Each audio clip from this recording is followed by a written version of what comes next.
Hello and welcome everyone. Recently, the Banjo Kazooie Recomp came out. Kind of almost shadow dropped a bit.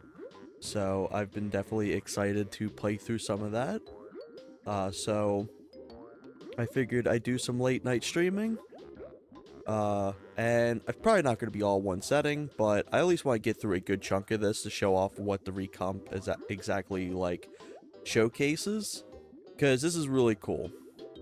It's not on the same uh aspect as like a PC port, but it's essentially like tied for like second best thing.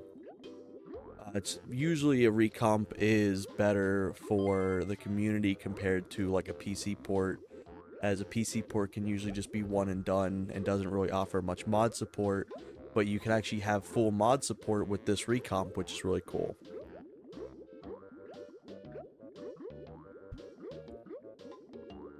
I shall get into it now.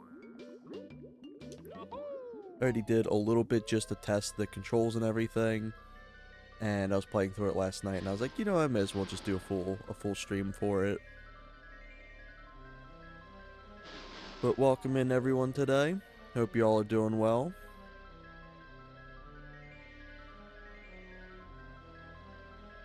It's been a fairly busy last week.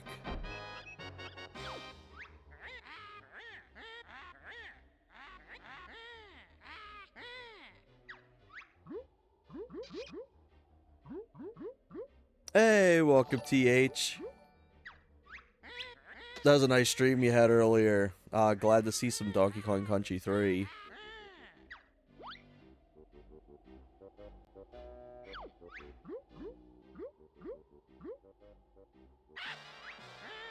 TH raid.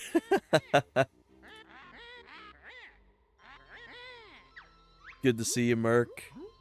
I know, right? It's so smooth. You can have it up till I think like a 240 FPS. There's a bunch of really cool stuff that this adds. I'll show it off once the cutscene kind of ends. But there's a genuinely good amount of impressive stuff that this recomp adds. It's kind of like the best of both worlds between the N64 version and the Xbox 360 version. Yeah, nothing. The only thing I noticed, I think, was one character's attack times were a little faster, if I recall. It's the one gorilla that throws oranges at you, but it's also been a hot minute since I have played through a lot of Banjo Kazooie, so it could have been right. But yeah, it's genuinely impressive.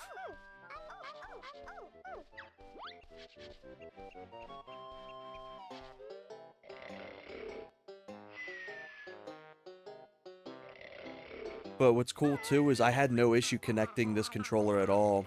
Other PC ports I've had, or not other PC ports, but PC ports I've had issues with connecting this controller to. But the Recomp, like, worked perfectly with it, so I was very happy. But yeah, it looks so smooth. It's really cool.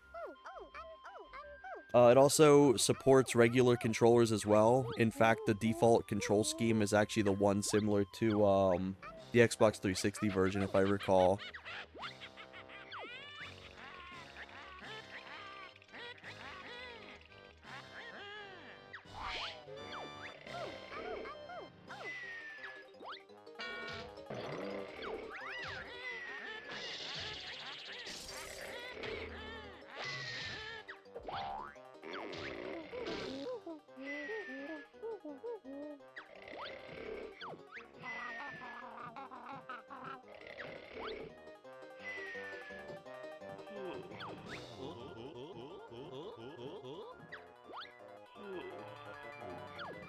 I like that yawn sound effect is reused in Donkey Kong 64 for the llamas. But yeah, this is completely smooth. I'll show off some of the stuff now. So if you press your like select button, you get a whole set of settings that are like your sensitivity, your dead zones, all kinds of cool stuff there. But then you can also change it that you can have this actually in ultra wide if you want. And like you can change your HUD around. You got your controls. And then what's really cool as well is it just has mod support like right here. So if you just install your mods directly into the folder, you could play like pretty much any Banjo Kazooie mod that's out there.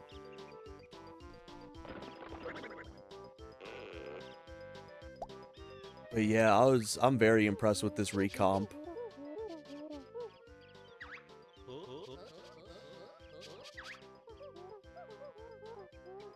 But like if they shadow drop this like this good already, I'm really excited to see what comes in the future with this, because you know for a fact they'll probably have like updates and stuff come out for it.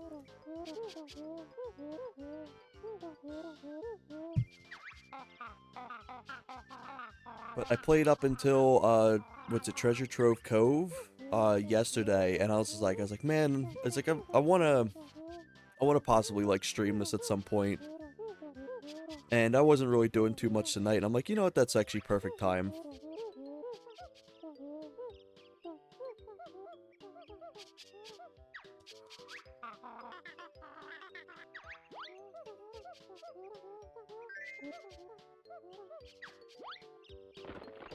But yeah, you can also have it where like your camera kind of is really smooth. I'll probably change that at some point too to make it a little bit more closer to the N64 one. But it's like it works so good for joystick. I'm very used to the jagged camera change or turns. So I figured it'd be cool to kind of play around like this just for a little bit.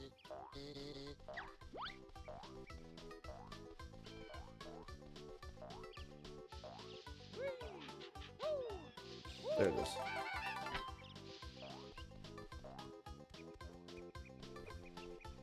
But yeah, it looks so smooth.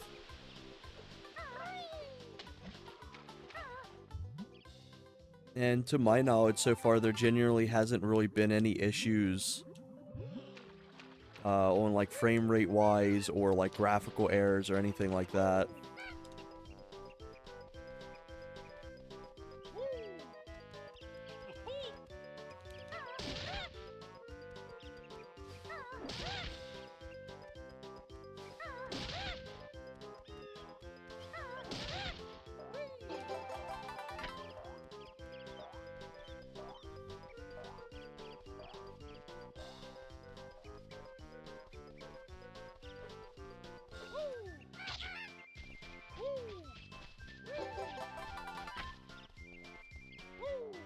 I think at some point Aries also wants to stream this.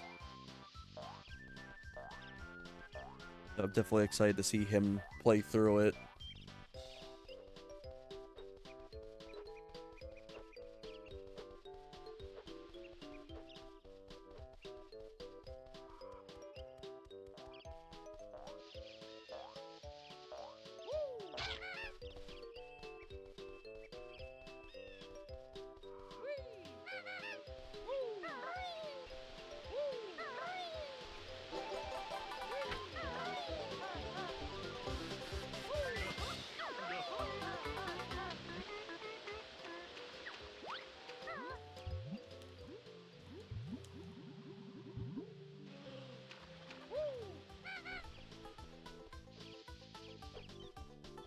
But at some point too, once I get some of these mods downloaded and patched and everything, I'd love to go through them too.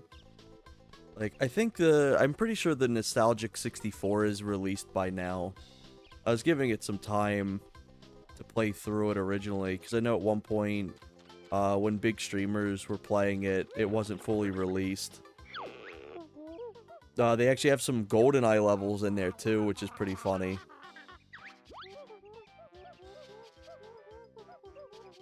I've not seen the full game, but I have seen that they had some GoldenEye stuff in there.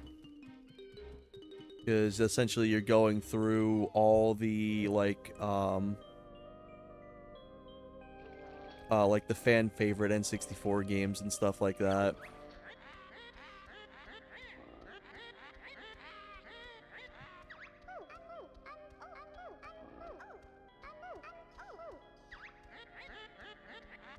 something I wanted to do was I wanted to try and find the animated sprite for the Jiggies, so I could do something like this. I could have one of the Jiggies or the notes hidden as one of the redeemable points, but I had no luck finding it so far. I may have to make it myself.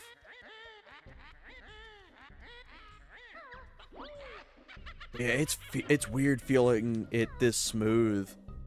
I don't know how I'd feel about having DK64 this smooth. I don't think we'd ever get something like a DK64 recomp or PC port, because the game's just so reliant on that frame rate.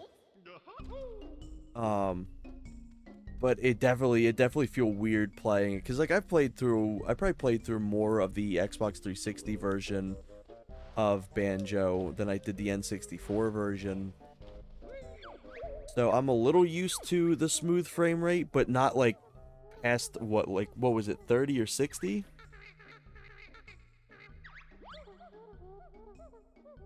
Kazooie in 60 is nice. Played with 60 FPS Game Shark code. Interesting. Huh. I never finished Banjo Tooie. I thought it was a really pretty looking game, but it was a little bit too much for me. I think I got over halfway through. But maybe one day I'd revisit it.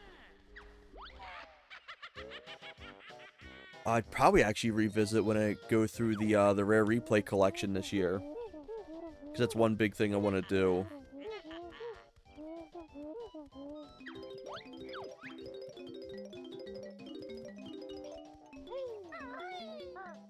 But I'm surprised to see that there was no animated version of these sprites for the notes or like Jiggy Online. That wasn't just like a that came from like gameplay.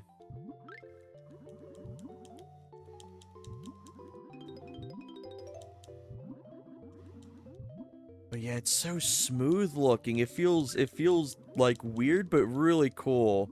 Like especially the underwater, like the underwater swimming really highlights it for me.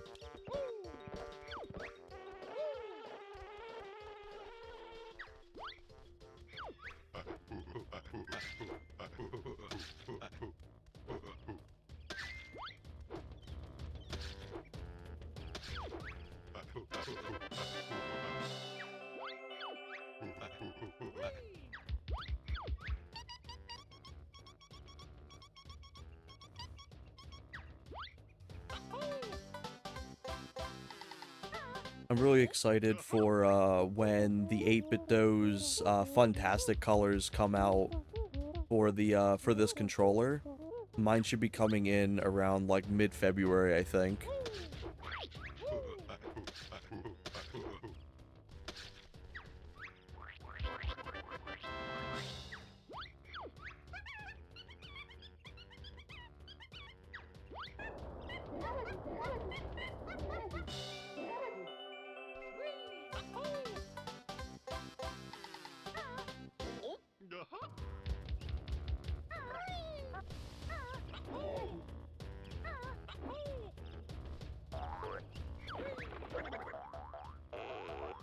One thing that always impressed me about Banjo-Kazooie was how quickly it loads the hub world whenever you would collect you would activate the switch that would activate the Jiggy to appear in the hub world.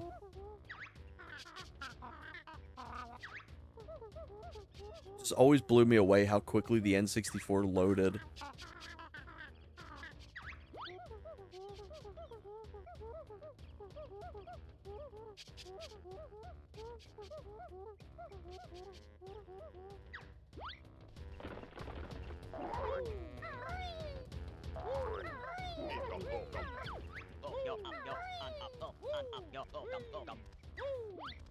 Oh shit, I don't have that yet.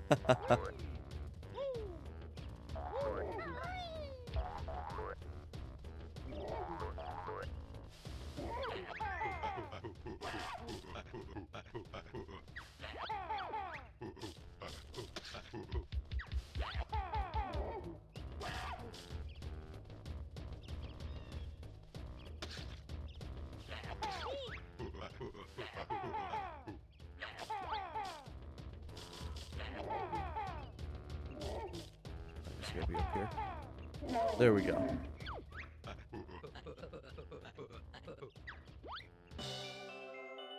I won't be surprised if at some point we see in the recomp a,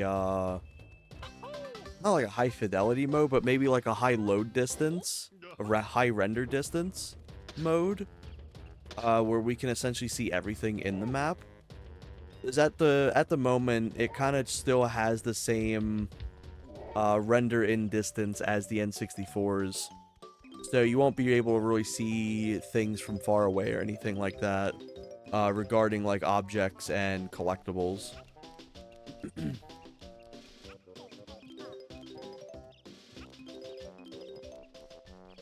My Talentron.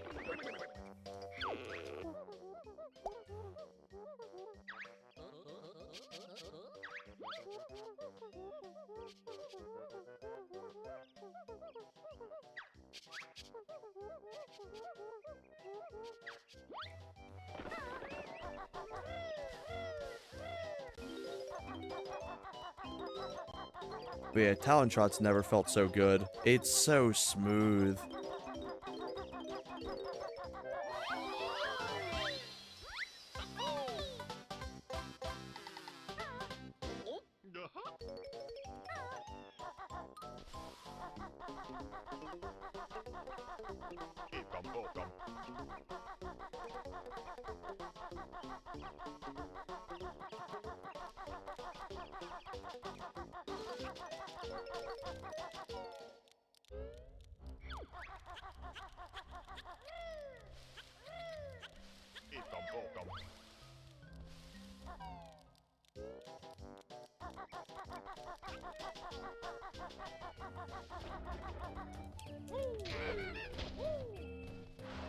There we go. That should be all the moves for this level.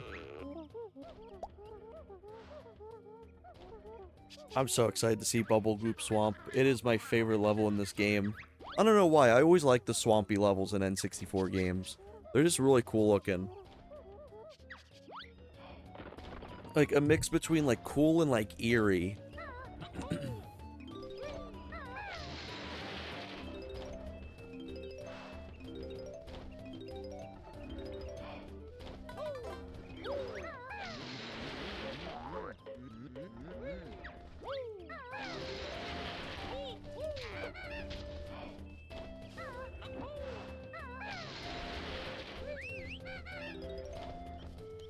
There he is.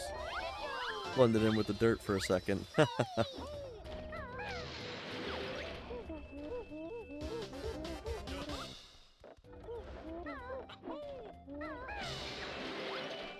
There we go.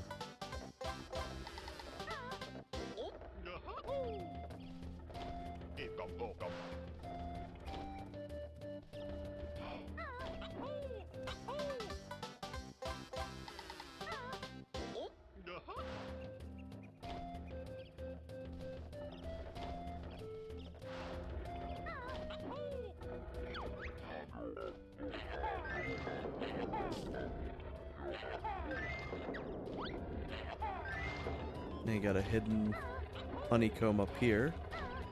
There we go. I don't know all the honeycomb spots, but I do know at least like the first few levels.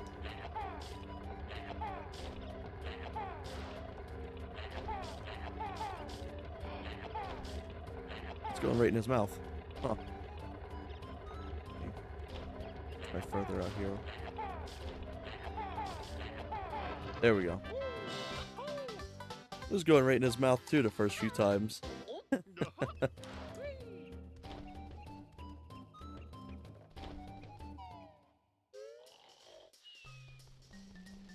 There's one in here, I think.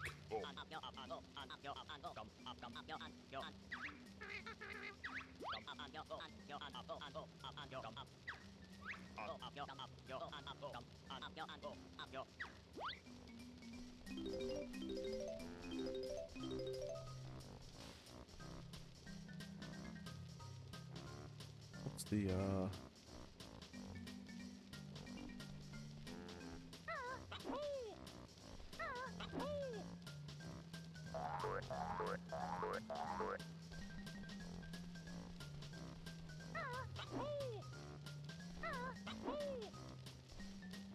Oh, I don't think I have the L button bound, though. What's really cool, too, is if you don't have a button bound, you can just go right into here, and you can change it.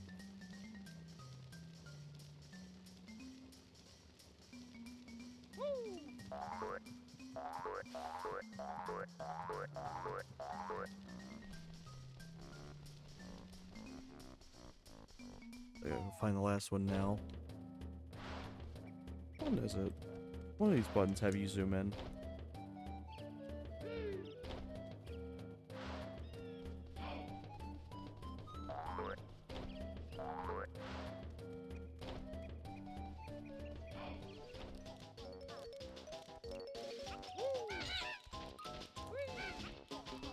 I think the token's in the water or something, right? Pretty sure.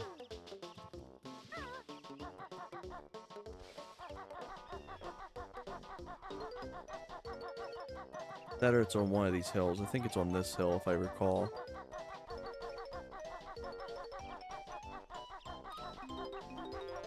There it is.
Cool, I got everything now. I can just get the Mumbo transformation, get the last notes, and Jiggy.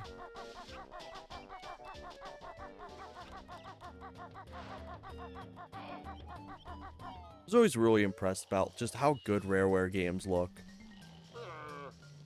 They're definitely like the highlight of the N64's like gaming library. They just look so pretty.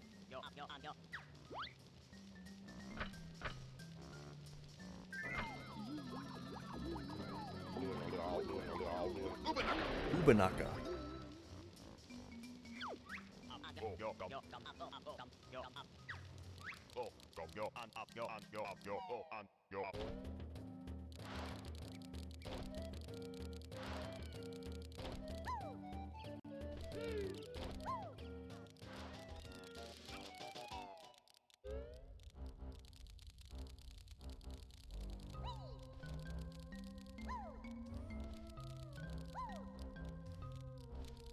Oh, I'm surprised I fell off that.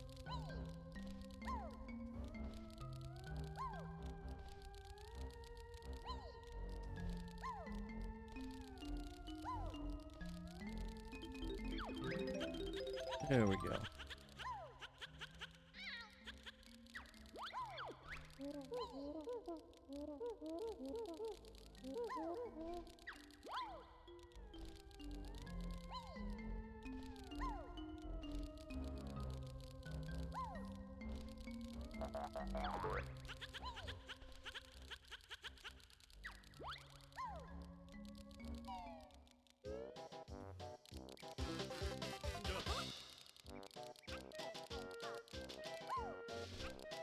This is definitely one of my favorite aspects about Banjo-Kazooie, is just the fact that like nearly every level has just a section that you can just peer above the entire level and just see everything. I think that's really cool. I think Treasure Trove Cove probably does it the best out of all of them, but I really like it. It's really cool.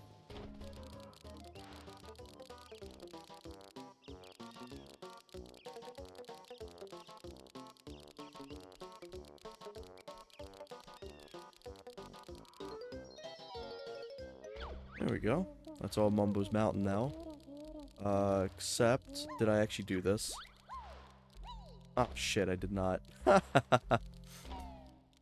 I went there so early on, I forgot to actually activate it.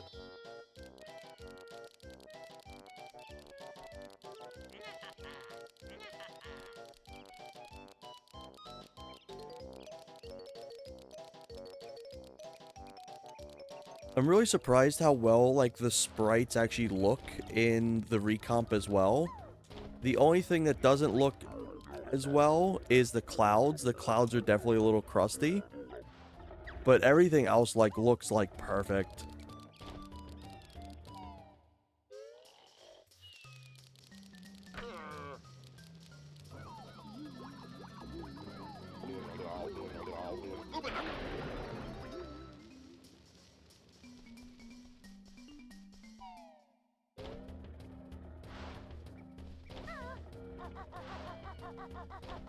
Let me go back and activate this.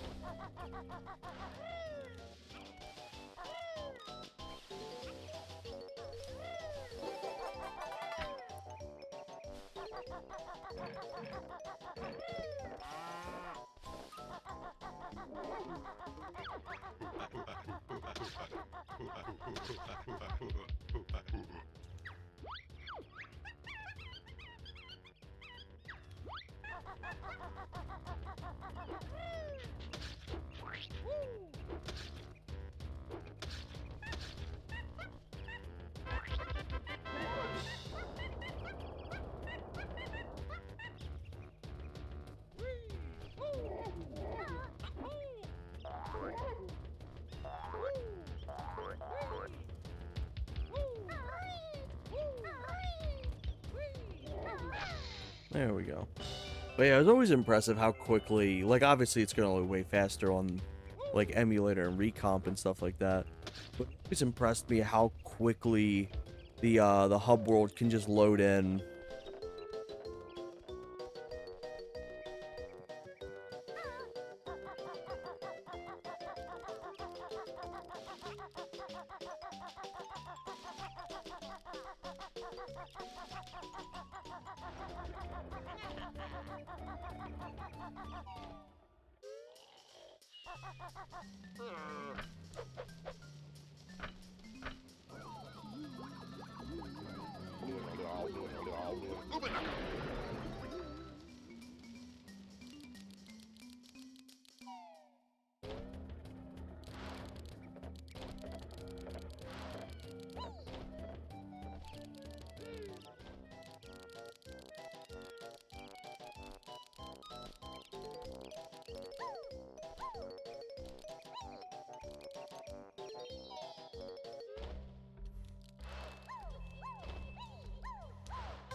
This song used to get stuck in my head all the time as a kid. I would just, I could not get it to escape. It's just so good. It's definitely one of, like, the best themes in the whole game for me. It's one of my favorites.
There we go.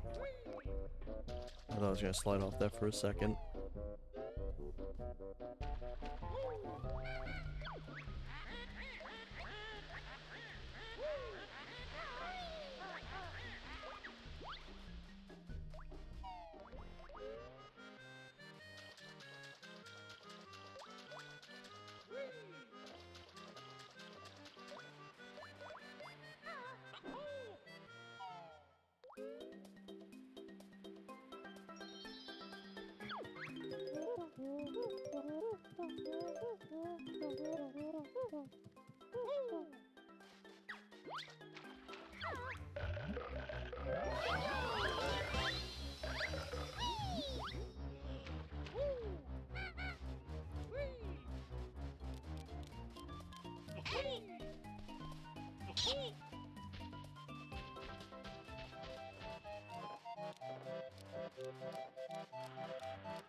Forgot about him being up top. There we go.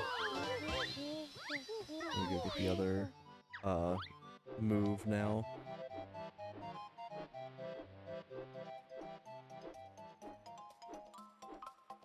But yeah, this is definitely a highlight of the game. There's a reason why like this level gets brought up so many times.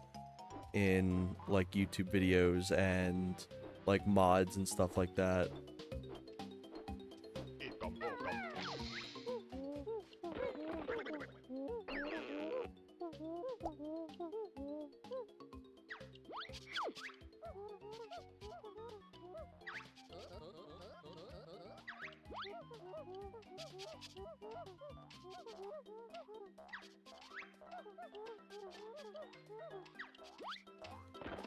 There we go.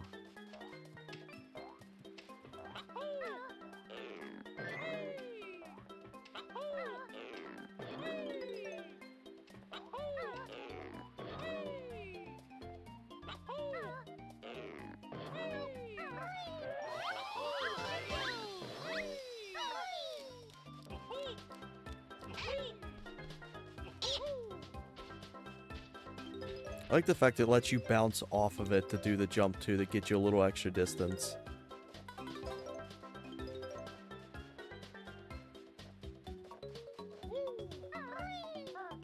DK64's version of the jump is definitely a bit of a downgrade.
There we go. I thought I was about to land for a second.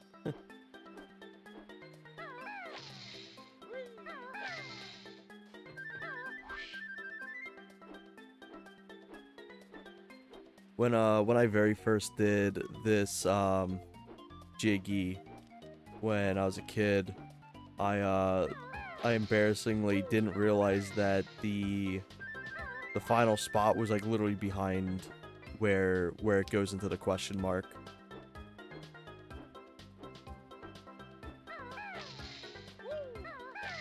Like it does one more here, and then after this it goes to that little piece of sand over there. But because I was expecting to keep flying this way, I hit this, and I was like, well shit. And I just kept walking this way and realized it's back here.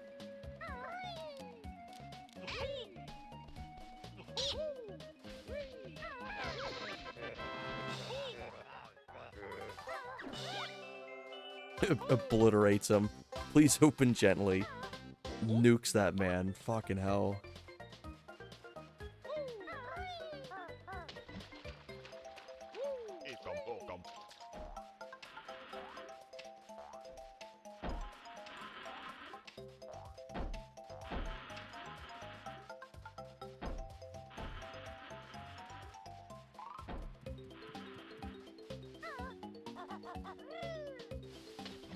Oh.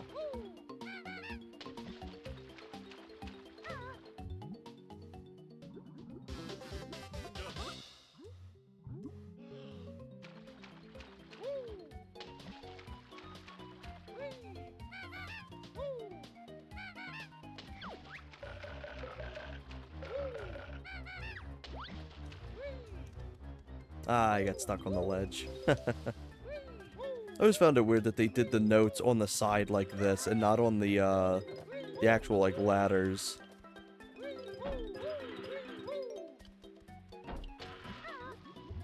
Makes it just a little bit tedious to collect them. Not like super, but like you gotta go out of your way just a little bit to get them.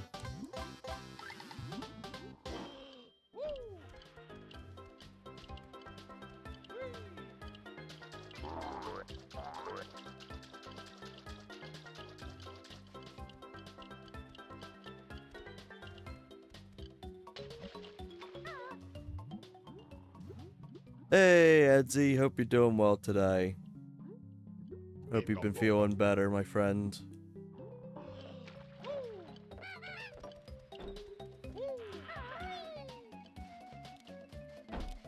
You gotta check out this this Recomp sometime. It's so good. It's very smooth. Plus, amazingly enough, it has no controller issues whatsoever. I've been able to pair this like with anything, and it just registers like perfectly.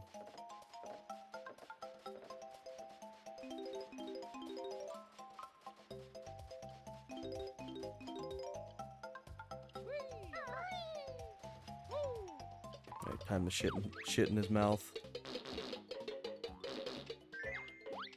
There we go.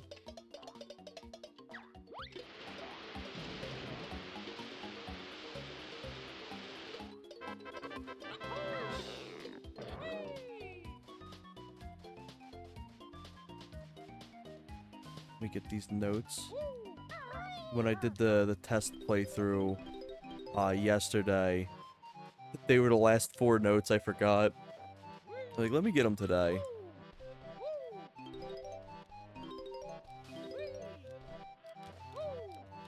Oops, there we go.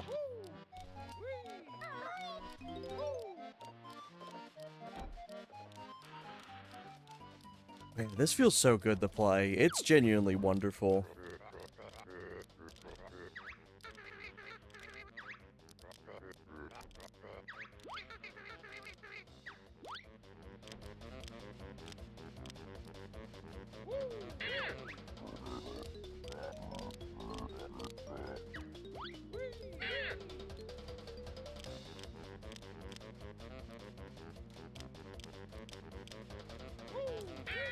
There we go.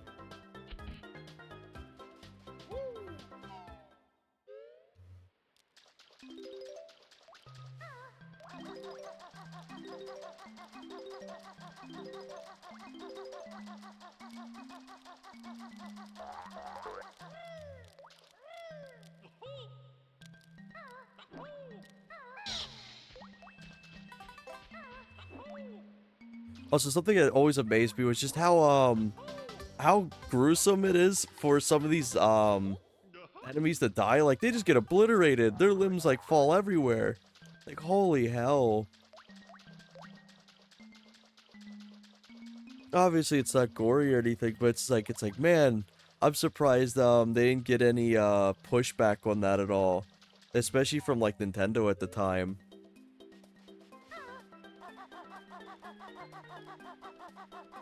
Because like with DK64 they just kind of like fall over or whatever. But this one's like, nah, that man just explodes.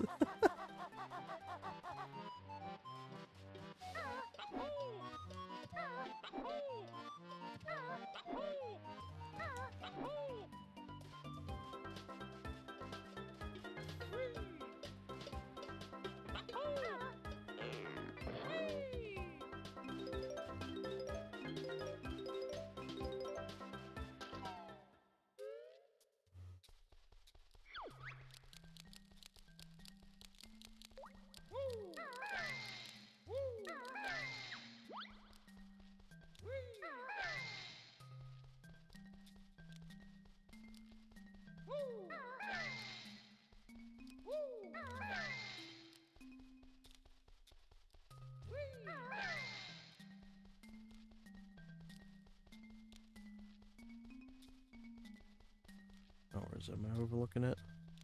There it is.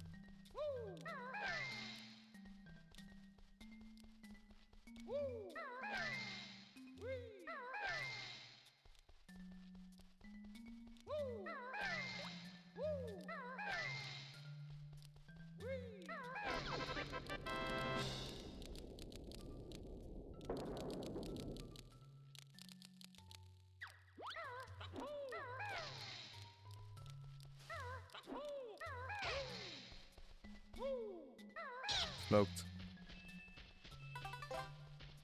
Just obliterates them.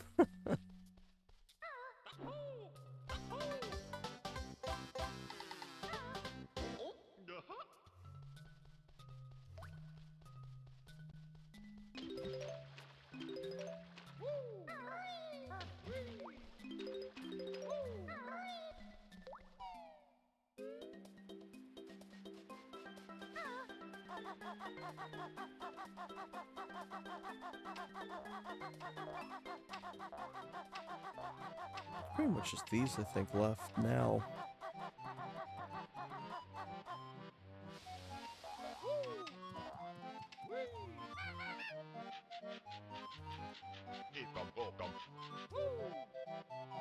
Oh, shit.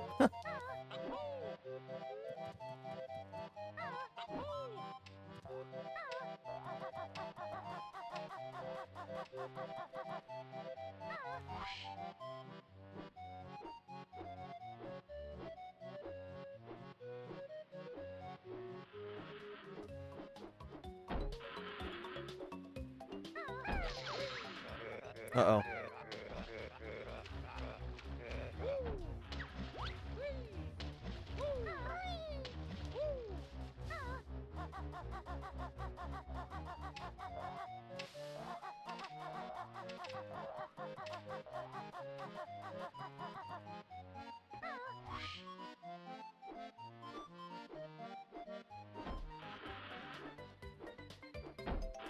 Just land here.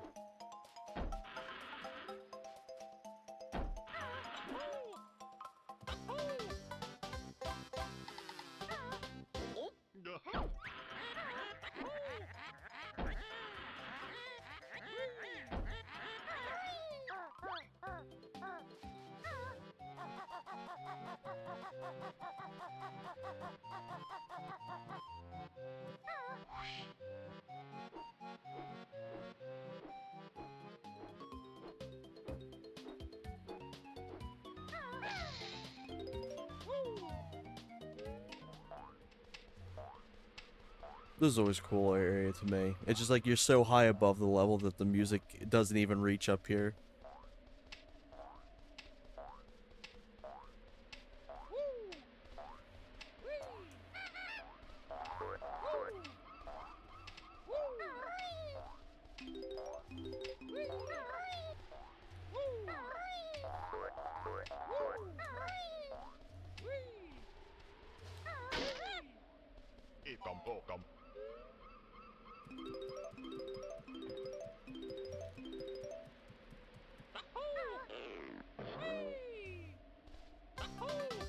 So cool. It's so cool being able to just look over everything.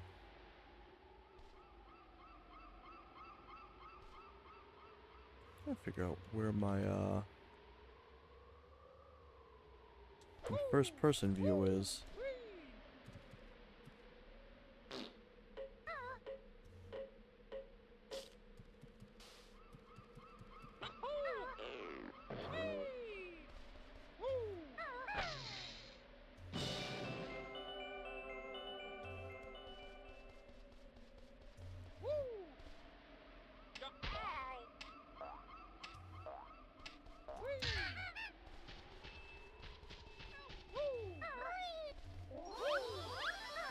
There we go. Good shit.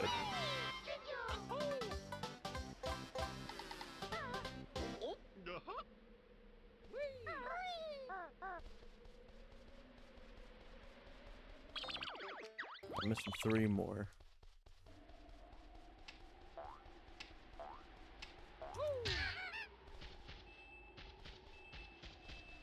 I have a feeling I know where that 3 is.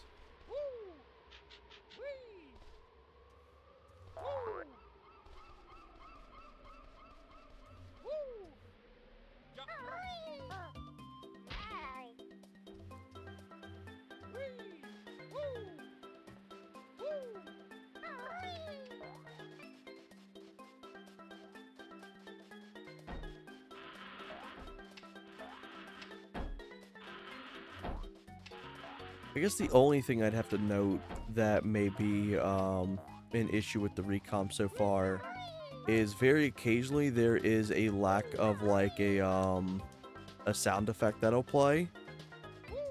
But other than that, I think if that's like the worst thing that this recomp has had so far, it's a pretty damn good recomp, especially like day one.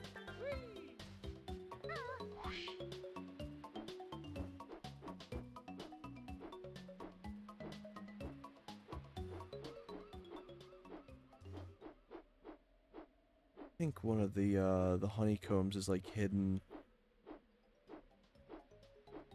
around here or something like that, if I recall.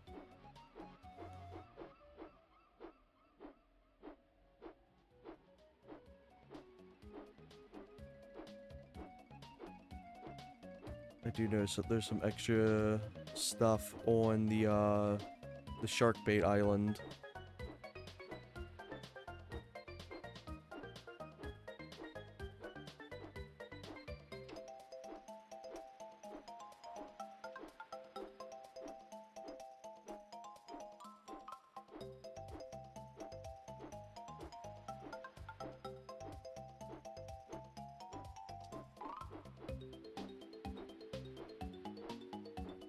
See if I can hit it without landing. There we go. Good shit. See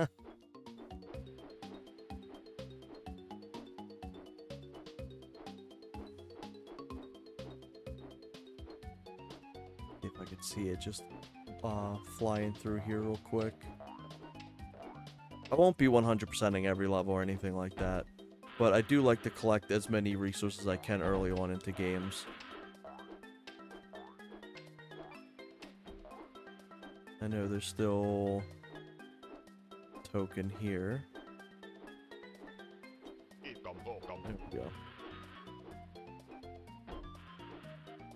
Anything else over here? No. It'd be kind of funny if it was on another tree.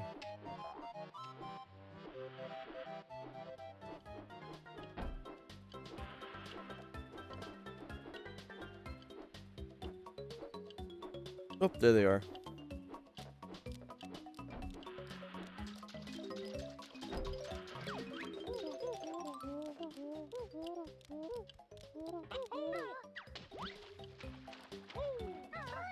Is there anything I was missing here?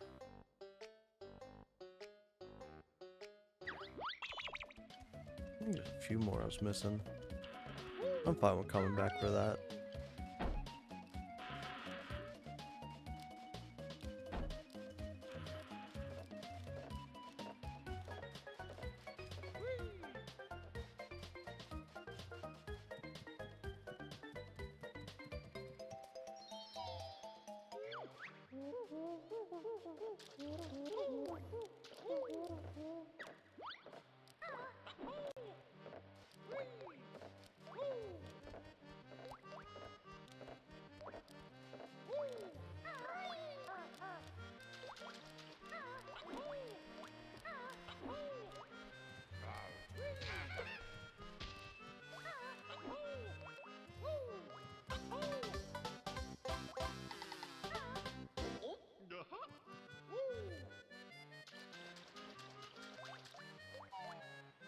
There we go. Cool.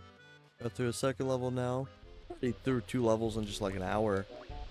This definitely won't be like a long stream or anything. Probably 2 hours at most. But, it's surprising how quickly you can get through essentially a whole level in Banjo-Kazooie compared to like Donkey Kong 64 or something like that. Also, I always love the fact that you can find this so early on. Just the spot for Click Clock Woods.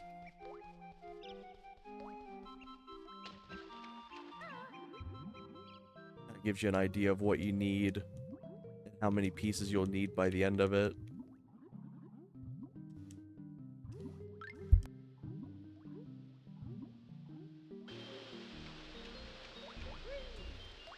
So while we have the moment, I'm going to take and see where my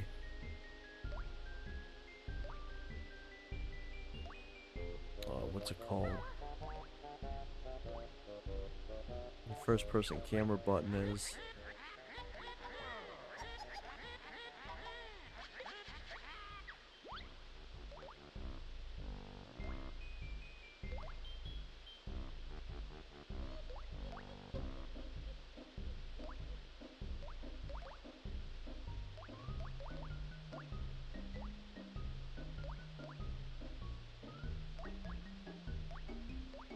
Yeah, like this is really cool. The fact that I can just go in here and access it at any time and the game's still running in the background. That's really cool. I definitely appreciate that being a feature. Oop, wrong way.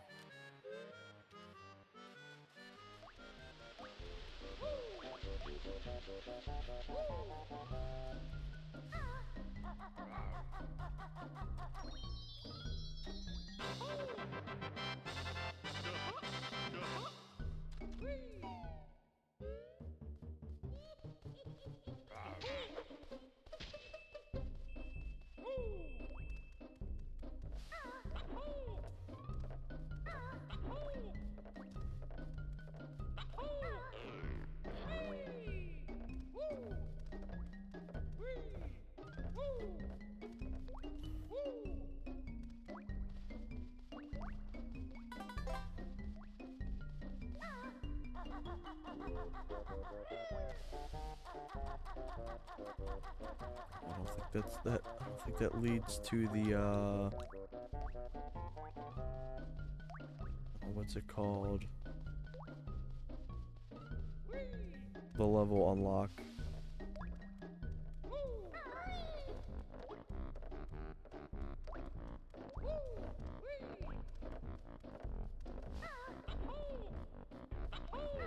See if I see anything up here. Ah, I can't turn the camera. Oops.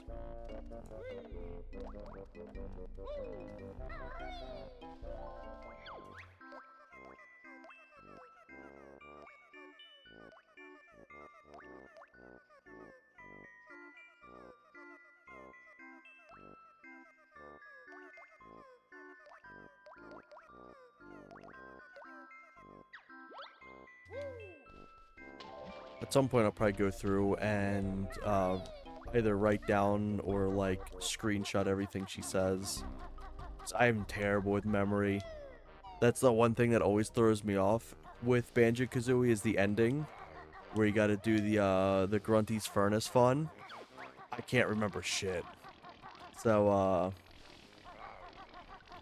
it definitely is a struggle.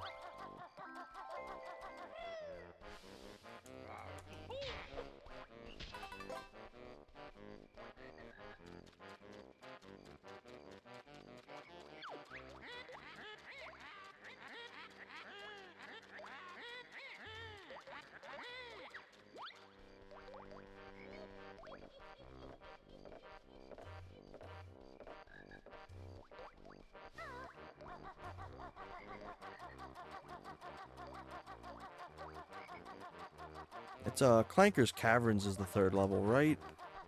I think it is. I think I went the wrong way.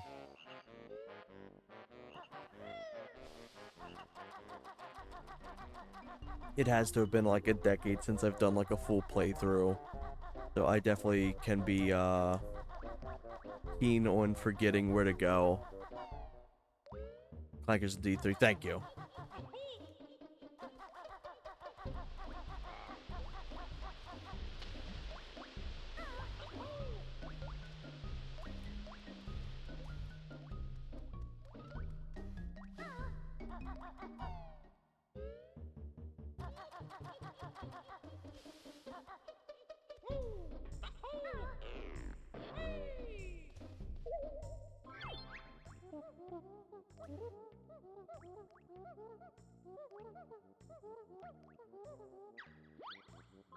Oh yeah, agreed.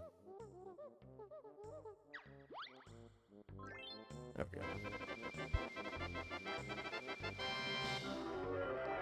They also don't, one of the big critiques I have for Banjo-Kazooie is they don't do a fully good job of teaching you the swimming mechanics until you're like stuck in the level that is primarily swimming.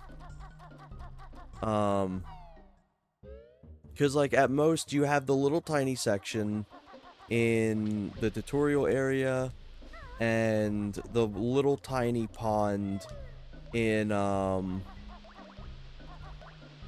Mumbo Mountain. But after that, like Treasure Trove Cove, it's like very, very against going into the water because the shark and shit. So by the time that you would actually get to properly learn the swimming mechanics would be this level, and it's just a little bit too much.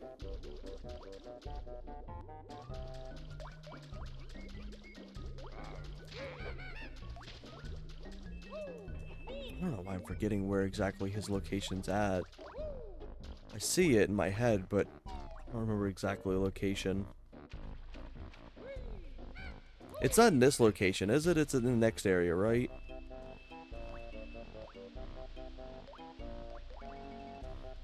Meantime, let me turn off the analog camera.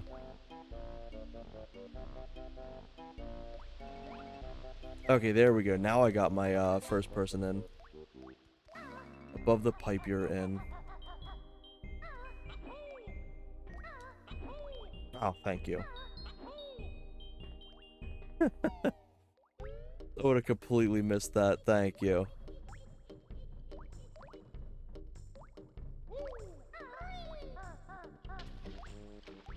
I guess you got this little section, technically, of water to learn how to swim in, but still, it's very lacking in water segments until the giant water area.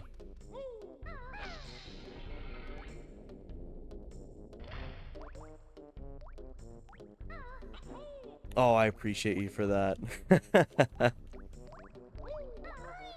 There's a lot that I do remember about Banjo-Kazooie, but there's definitely some, like, of the more forgettable areas that I can tend to forget. Like, I would have been shit out of luck trying to figure that out. I guess one downside so far to the analog control is you actually lose your first person ability.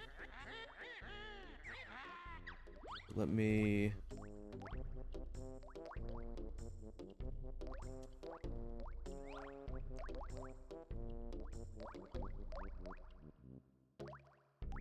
Oops. Invert X. None. Perfect. That's wonderful. The DK64 randomizer has that feature that you can remove the inverted camera, and I love it. It's so good. I can imagine. I used to play it a handful of times like years ago, but I just hadn't really revisited it at all. Like, occasionally I'd load in and play like the first like 2 levels or so, but that was about it. But it had been something that I kind of forgot, or just haven't caught up with in a long time. There we go. Very excited for Bubble Goop Swamp.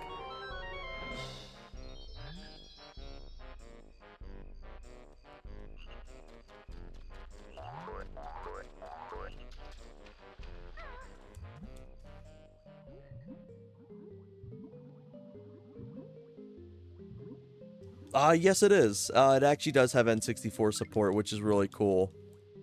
I hooked it up to... I hooked it up to this controller, my other 8BitDo controller, an Xbox One controller, the PS4 controller, and the N64 controller on RAFnet, and they all work like beautifully. And I didn't need to have any extra files or anything like that put into the folder to get it to run. Like, the Perfect Dark PC port needs to have an extra file in it to read the controllers. But for this, it was like, nope. Right out the box, worked perfectly with, like, everything.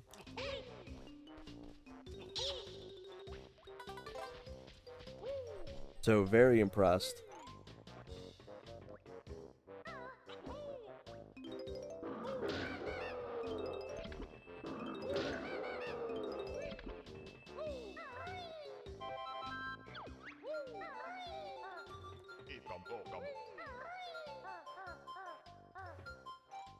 Let's see if I can get this. Oh, I ain't getting that, I don't think. Oh, close.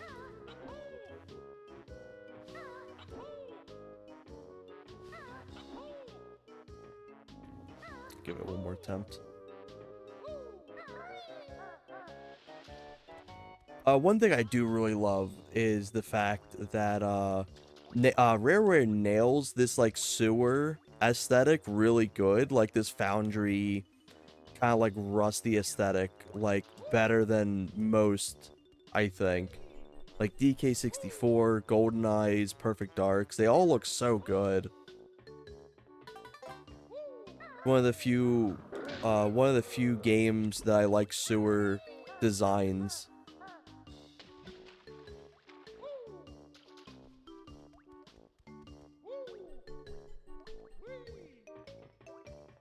Because most sewer-ish levels are just, like, unfun. They're kind of just miserable. Like, at least aesthetic-wise. Star Wars Shadows of the Empire comes into mind about just being really gloomy and kind of miserable to play through. And Star Wars Dark Force is funny enough as well. That's a terrible, like, sewer level. I think it's got 2 as well. I was a little sad that the Star Wars Dark Forces re-release didn't really have much added to it. But I can only imagine that, like, Night Dive was very limited, knowing, like, Disney and LucasArts and stuff like that.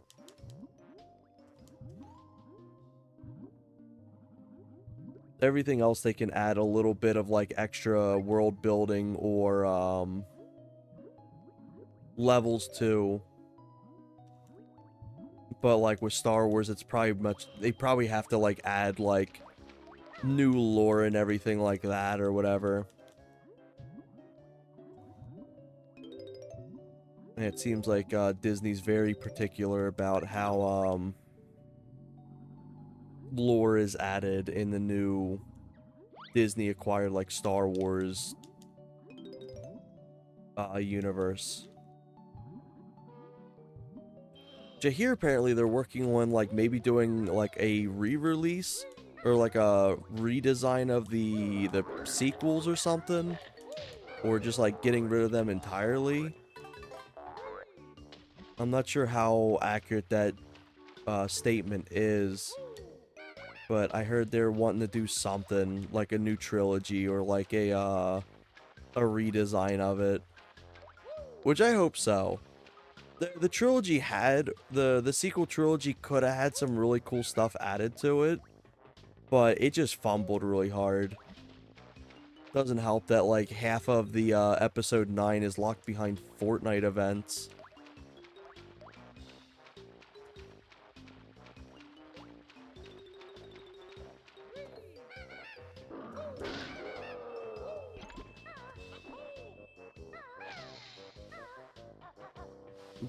There we go.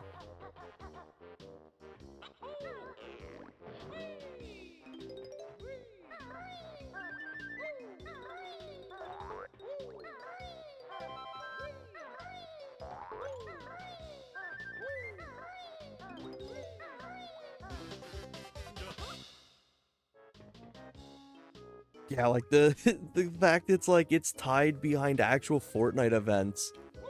It's just like you'd miss out on so much of the actual story. Is like just wild.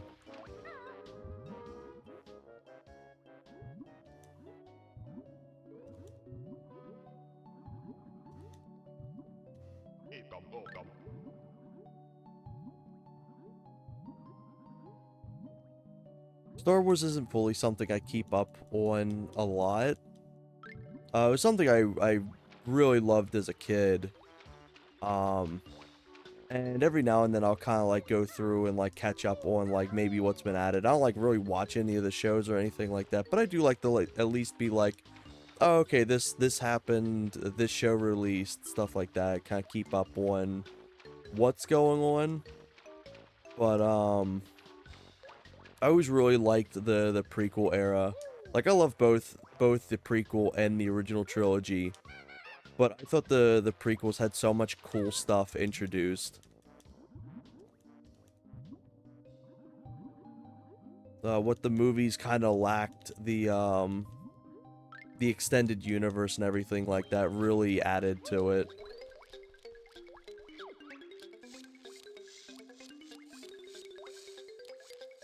Ooh, hell yeah. What's your favorite movie?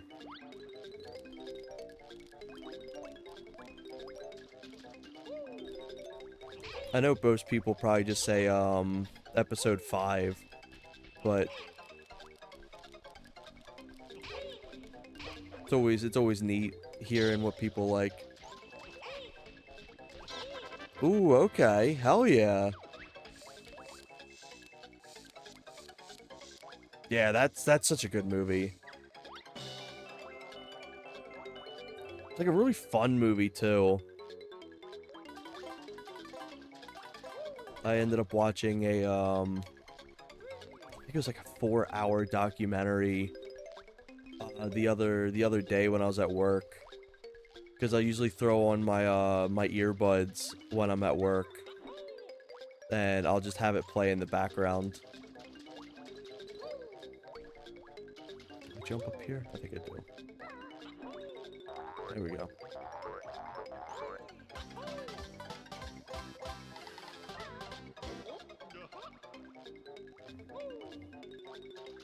Wow, really? Funny enough, I think episode 1 is probably my least watched episode. But I definitely think it holds up a lot more than what people gave it credit for.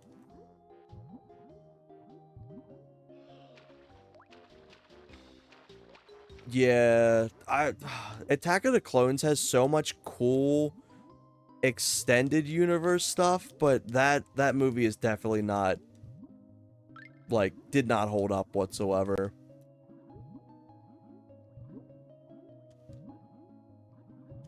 Also, I got to hear about the nightmare of a time crunch that a lot of the SFX workers had on that movie too, because George was trying to push the CGI development that they were using, like the tech, as like a new standard, and it was definitely doesn't hold up, and is it's certainly a choice. Yeah, the digital clones, because he was trying to push it for like what it was gonna be like the movie making standard for CGI, and he just decided he decided at random, um like at the end, after they had already done like all the recording and everything like that, that they were going to add in that terrible what's it, the Geonosis like factory scene,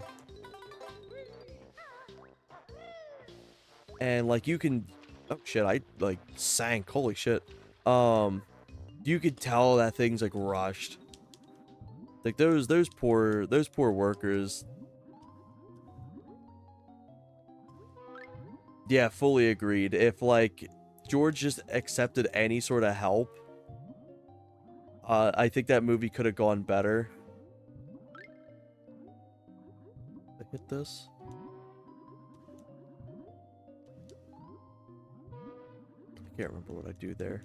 I know I have to hit it, I think.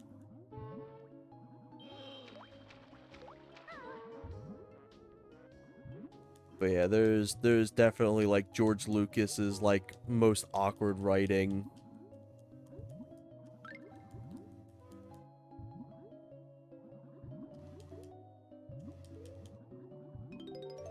But like I love all the media that came out from Attack of the Clones. Like the animated, the 2D animated Clone Wars shorts were really good. The Clone Wars video game, not the animated shows game, but the Clone Wars game that's the essentially the beta testing of Battlefront. I love that one. I'm so glad I got to play through that on stream the other week. Here's hoping I don't die. Oh. Oh, for sure. They did the like all the prequel marketing and stuff like that like flawlessly. It was so good.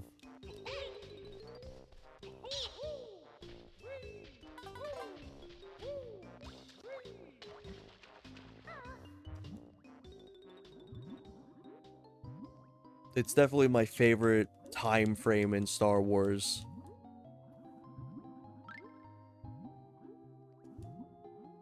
One thing I really appreciate that the original episodes had was like it really made like a lot of the universe feel like rusty and worn down. And I do get a little sick of seeing it after a bit. But always admired how well they were able to capture that like really rustic, like grungy look to the universe. Oh, for sure. I even remember how like hyped it up it was and everything. I think it was actually my first Star Wars movie I had seen as a kid. Most of the time I had consumed my Star Wars media just through the games. So Shadows of the Empire was my first Star Wars game and one of my first games ever. And the Clone Wars was like my second Star Wars game. Ooh, gloopfish!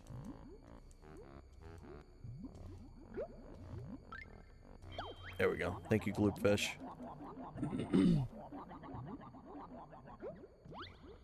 I used to have a a Facebook meme page at one point that was just for gloopfish. Do you have to sit in the middle? I can't remember. I think you do.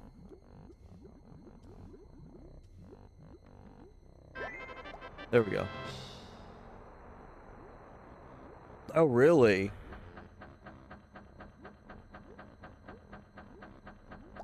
I never fully read any of the actual books or anything like that.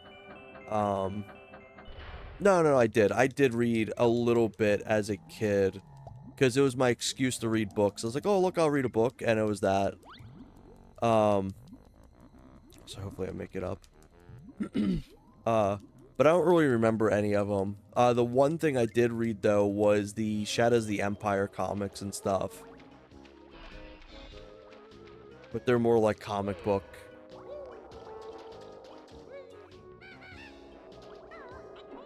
Yeah, that's understandable. Their books and stuff are really good. Like their written media is like phenomenal. I've gone through and listened to like breakdowns and everything like that through like YouTube documentaries and stuff, but never actually like sat down and read the books as an adult.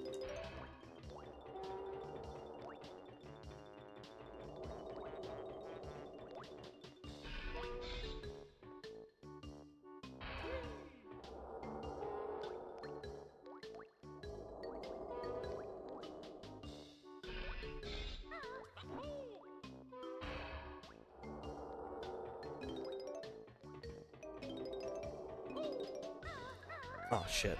Oh. But yeah, I love the Star Wars universe so much as a kid. I had like so many other Legos. I had so many of the action figures at the time. And like especially the games. Like I was always fortunate that my brothers were big into Star Wars, so I also got to play like the games without having to worry. Oh, I did it again.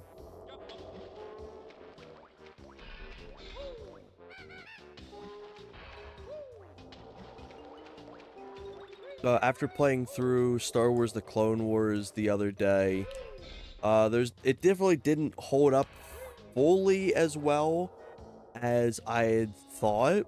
Like, there's definitely a few things that are kind of a little stinky. But other than that, I think it's still my favorite Star Wars game. I love it for everything it is.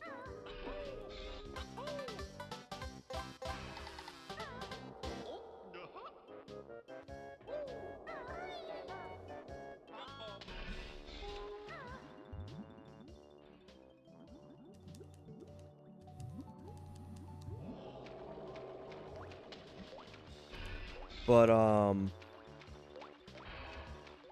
don't know what I would rank the games as for the ones I played.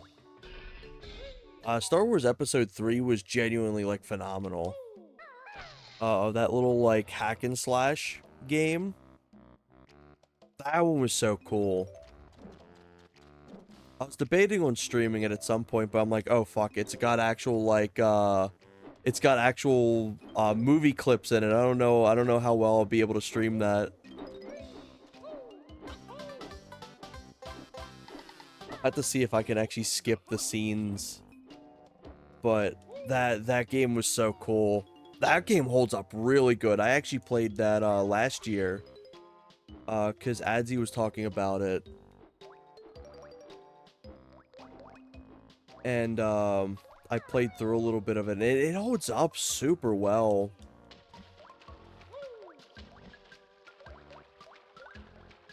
I think this had a time limit on it, right? I go through, or it's these. Okay, you gotta do them in order.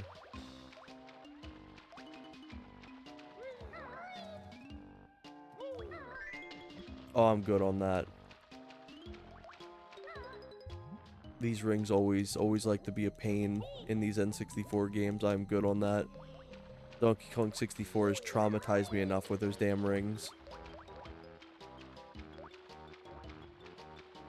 It is funny, though, that they were able to make 3D rings for this, but not DK64. You have the experience.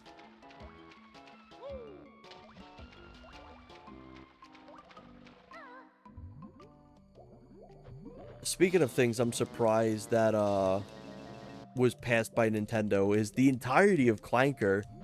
Oh my god, this man's like rotting.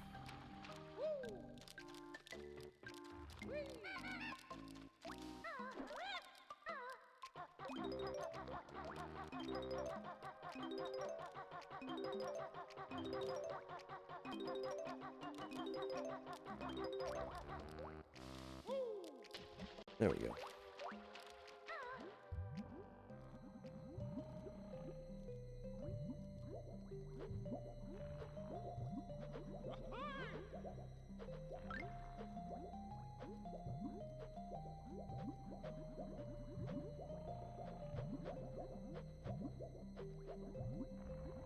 I want to go through and play some more of Star Wars Battlefront 1 at some point too.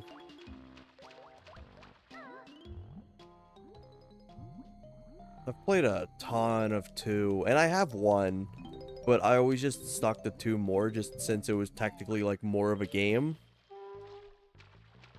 But Battlefront 1 was always like phenomenal too.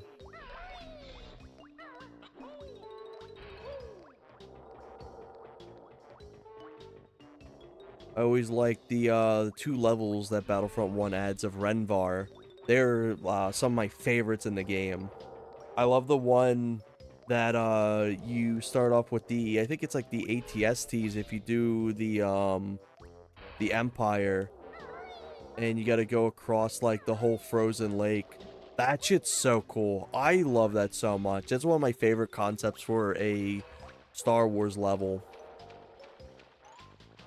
And then the 1+2 re-release kind of dampened it a bit, because they made it one that the fog's gone, and then 2, the it's not as ominous looking anymore. Definitely is a bit like of a bummer.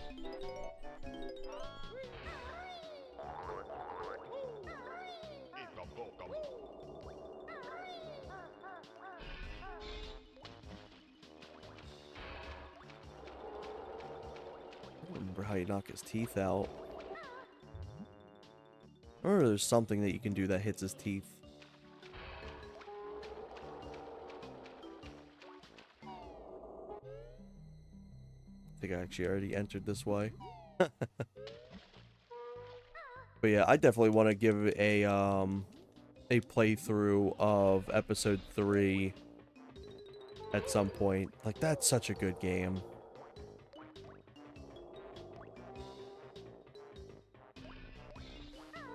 Oops, wrong thing.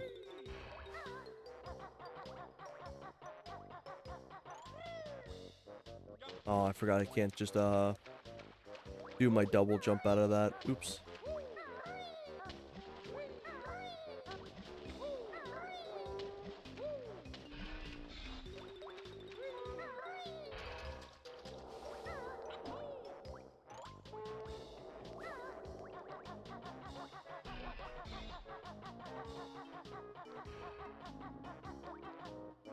Oh, I fucked up there. Let me give it one more try.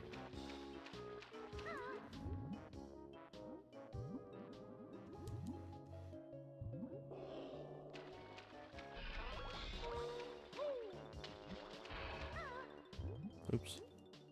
Slid me right under. There we go.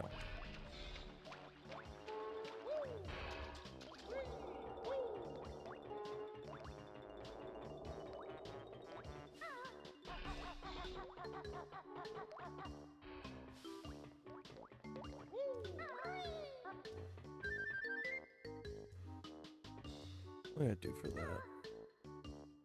I don't think I can just do that, no. Wait, it made a success sound.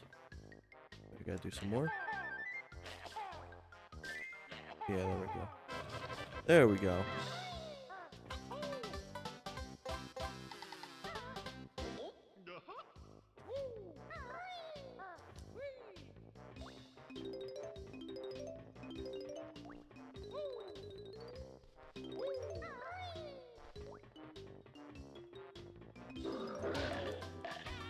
I meant to do the attack. Aww.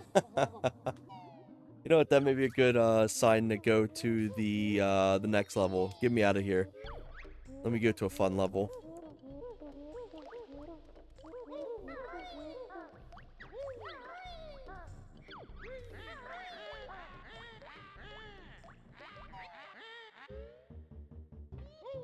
It's years since I last saw my feet.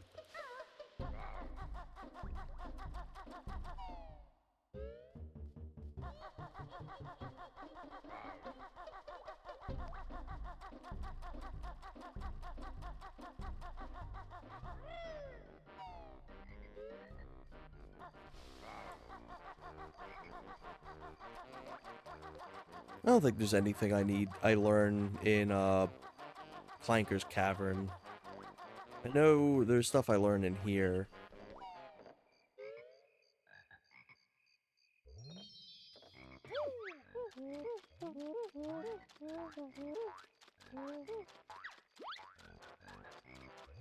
Yeah, I always love this level. I don't know why. This always stuck out to me.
Oh, I missed one.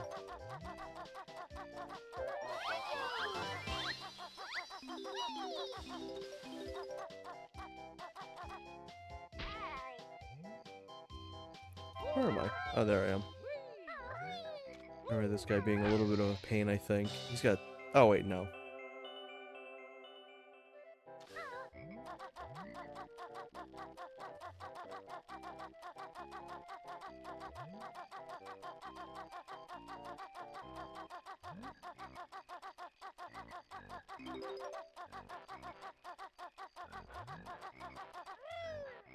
Oh, I keep forgetting I can't do the double jump out of that. Shit.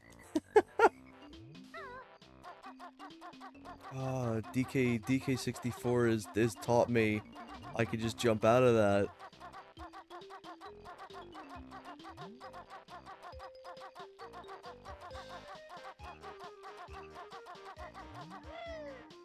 There we go. Oh, man.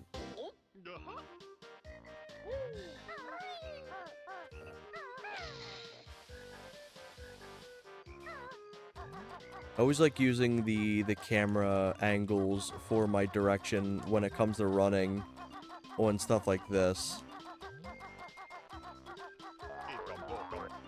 I find it's easier just kind of like, it's almost the same thing as like lining your shots up in like GoldenEye or Perfect Dark by strafing.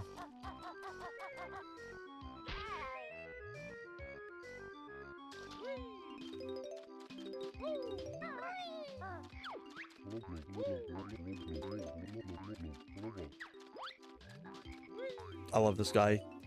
You hit him, he's like, oh! Oh! Is that a bit better? That sounded like it fucking was anguish. Oh!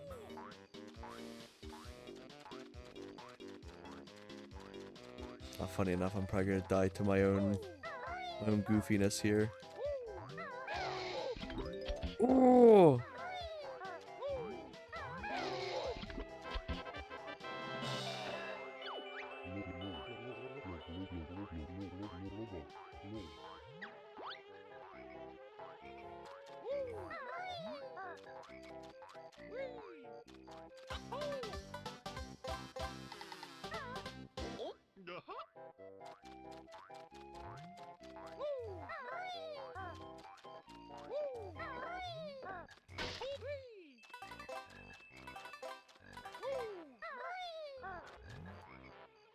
Let me get these guys, so I got 2 right now.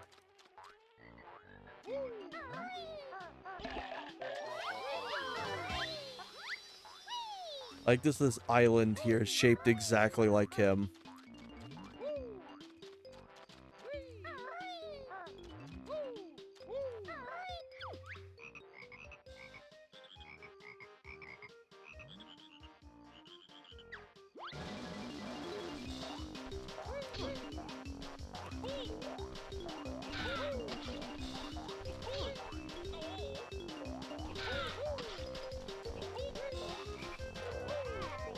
Ooh.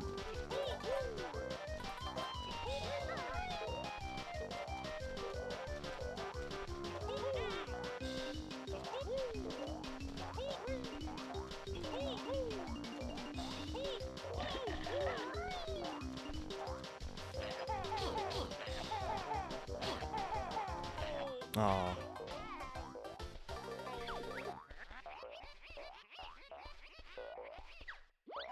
No, it's my first death. Oh, yeah.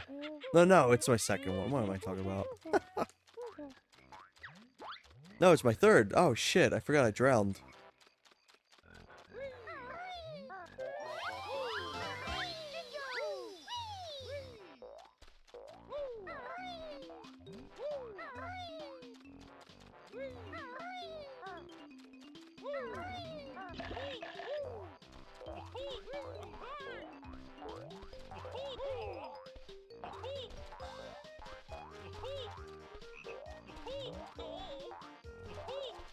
Oh, man.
I remember where you actually learn the boots at.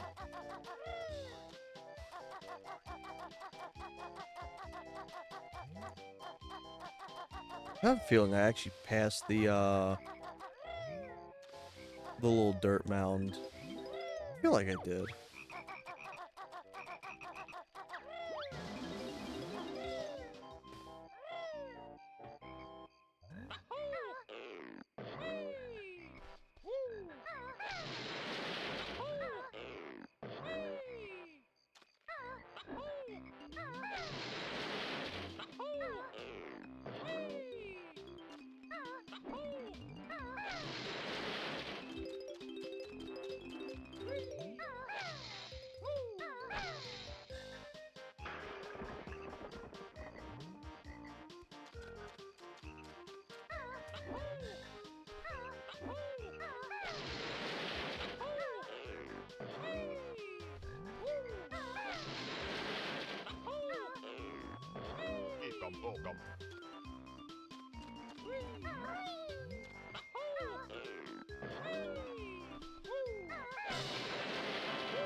Oh shit, I think you can only get them out of the little crocodile.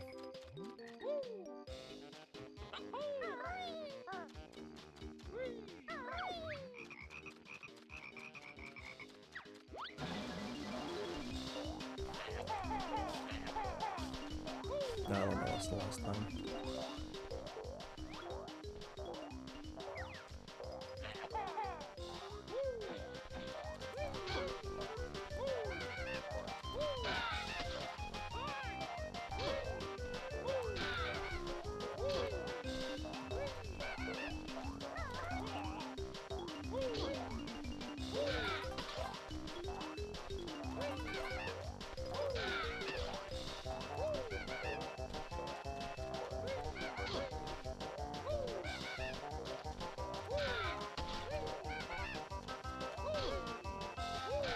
There we go.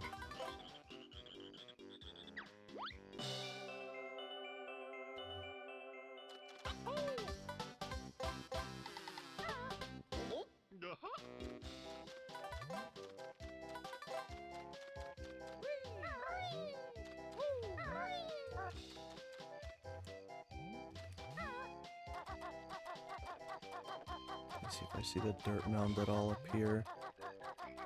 I feel like I passed it.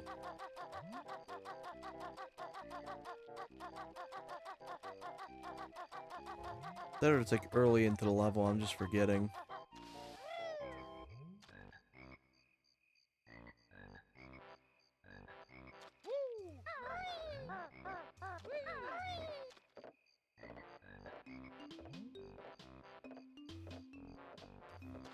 Maybe it's back here. I remember it being somewhere super simple and I'm just overlooking it, I think.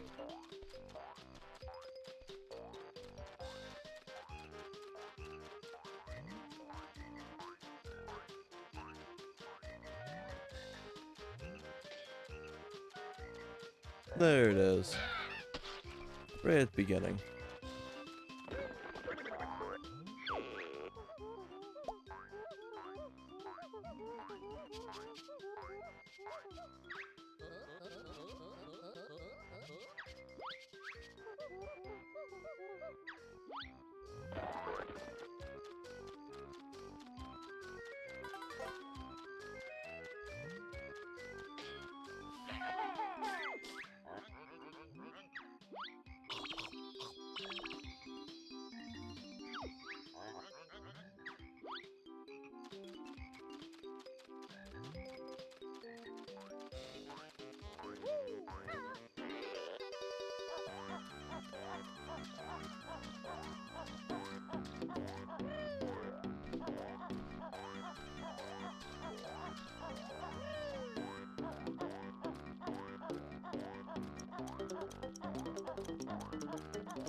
close. There we go.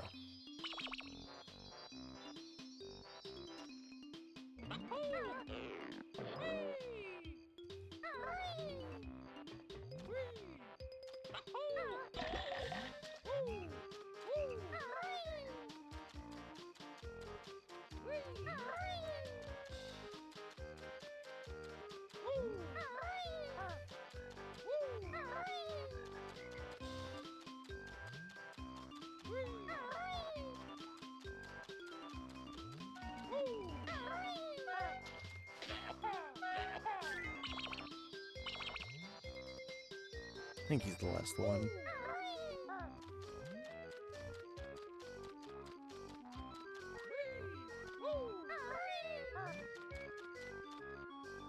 I know, right? Like, it looks really nice.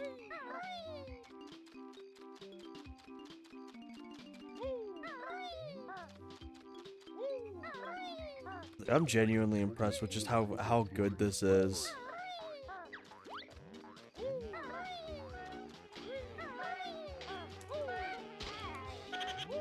There we go.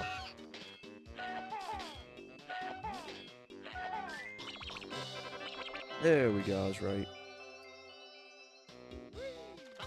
Yeah, I love how this looks. So far I'm very impressed with the recomp.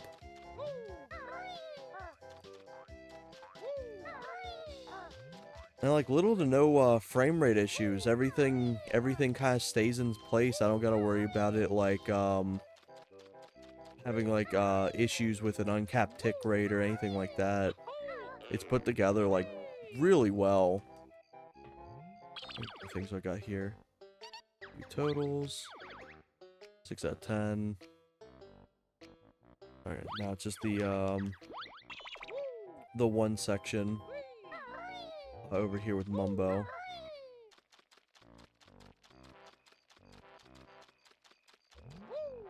I'm surprised we've never had a collectathon renaissance like we have with like arena shooters. Because like people have released little collectathon games, but it doesn't feel like it's ever been like it never like boomed as much as like Boomer Shooter Renaissance, or like the Renaissance did. Yeah, that's valid.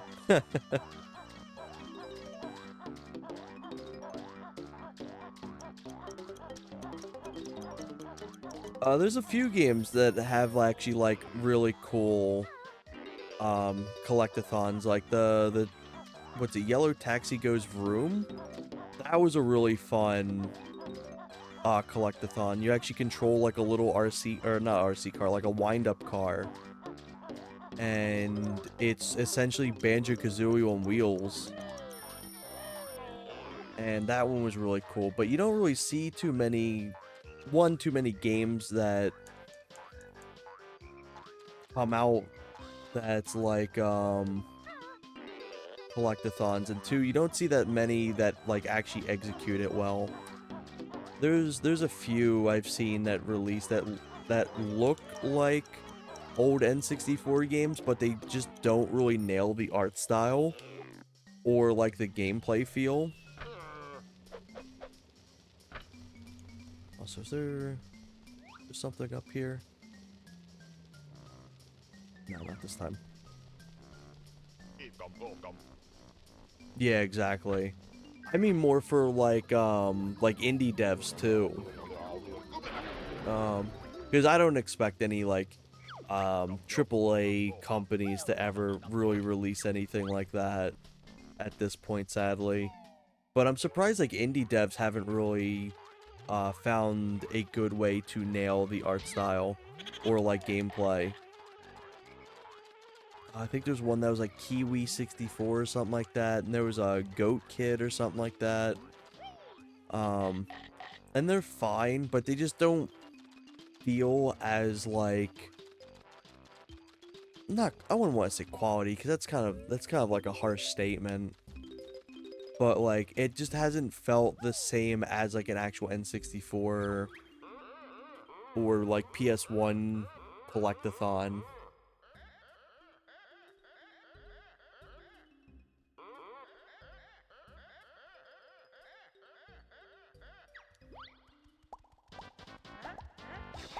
Ooh, there's one.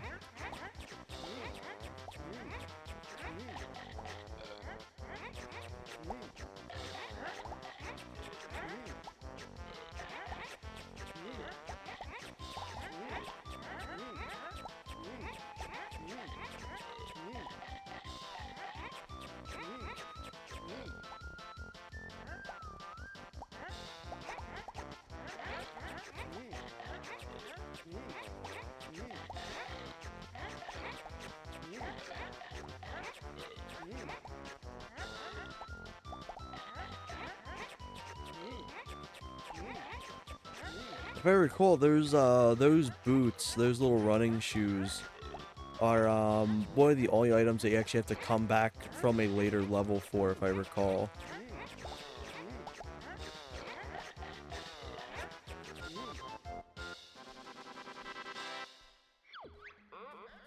But I've played a handful of attempted revival platformers.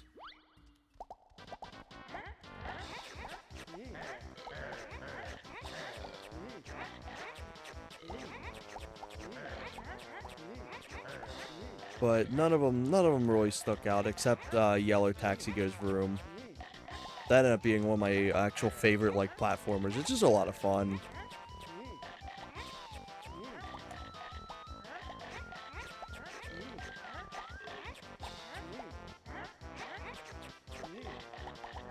Like, not even the remnants of the Rareware team could really capture the, like, 3D platformer collectathon style with, like, Ukulele.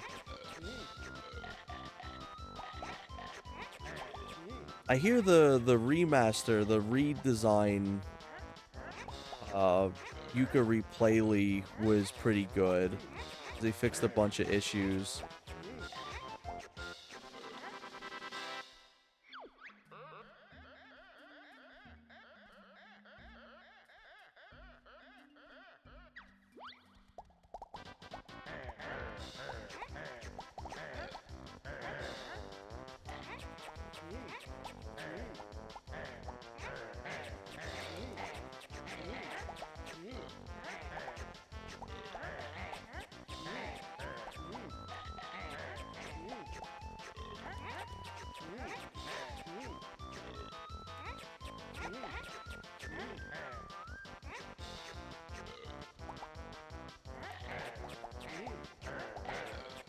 I'll read that in just 1 second. I saw it pop up. Ooh, he snagged that right from me. Ooh, that man waited the last second for the leave.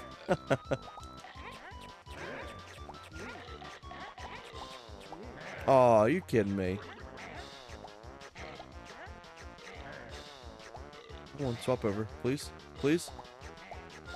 Oh, of course it swapped over then. The problem making 64 style games is having high res kind of kills. Yeah, agreed. I think they can do it, but the problem is they don't. So the big thing. Oh, you little fucker. The big thing I notice is when somebody attempts to do like a retro styled game, they think it's just a bunch of squares. They think it's just a bunch of squares and triangles with some like shitty pixeled textures on it. But like they fail to realize that like at the time they weren't just doing that, they were trying to make them look as good as possible for the hardware. And they just kind of will just see that and be like, oh, okay, they just made like just a bunch of square faces or whatever and called it a day.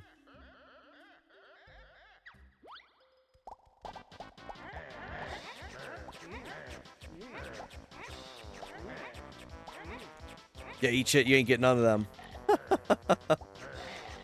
Oh, I ain't getting none of them now. Fucking hell.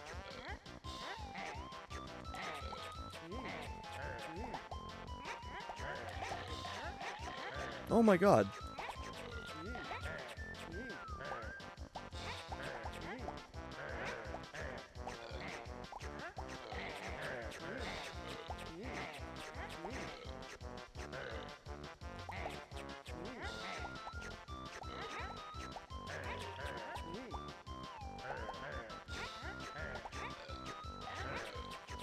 Ah, yoinked it from him.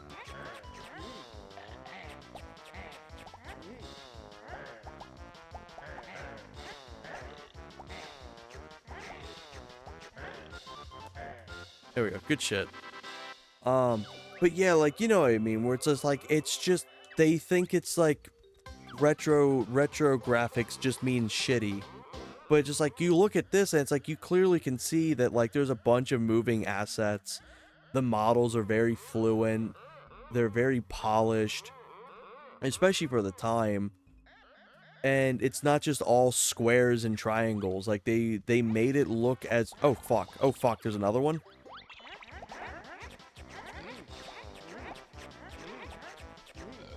They made it as polished as they could, as realistic or like as detailed as they could. Not as realistic, as detailed, I should say.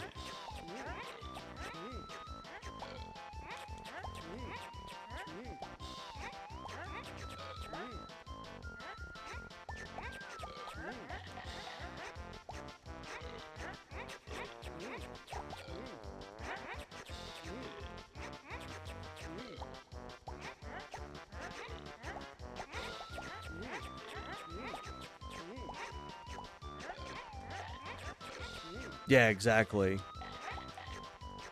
Having that that lack of the original CRT monitor or screen definitely hurts like these art styles and stuff a lot too.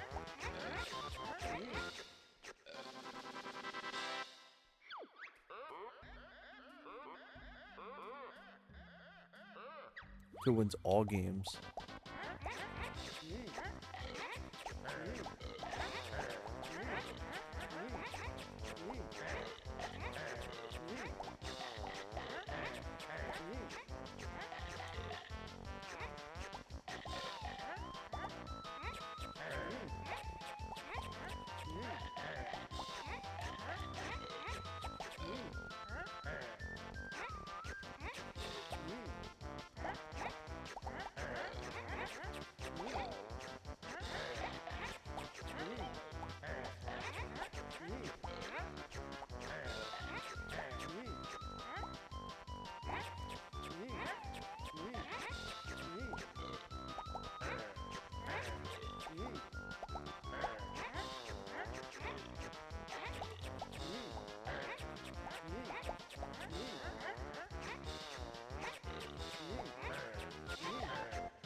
Oh, for sure, yeah. Until next game 1. Okay, so I gotta do it all in one go. I remember this minigame being diabolical. Oh, you're shitting me.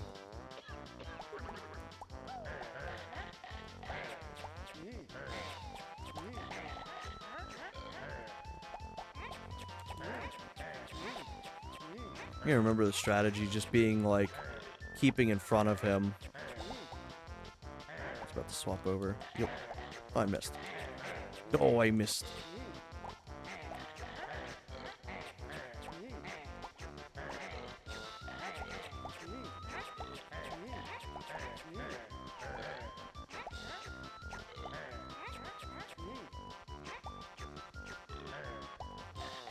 Oh.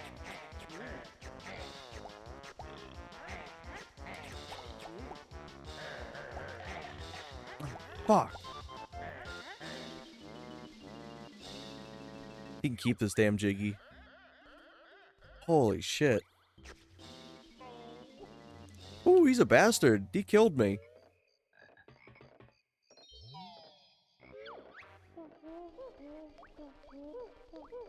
Let me see if there's anything in here. Go in here with him.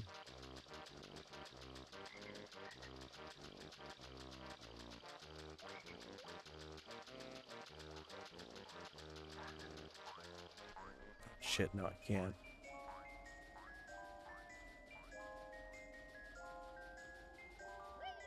Can I land on here? I can. Hey, nice. Snowman. There's Adzi. Such as the Slick Wolf. Or Asdi. Surface 3, there it is.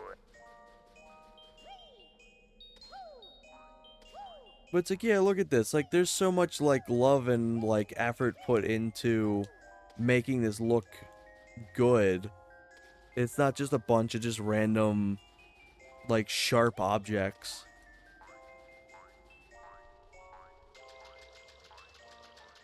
And there's definitely a few retro-inspired games that try to keep an art style like this.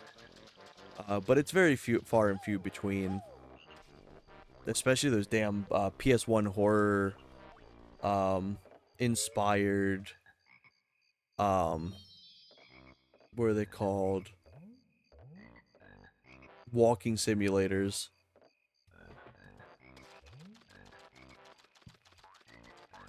Never really been a fan of how they look. At this point, they have their own art style.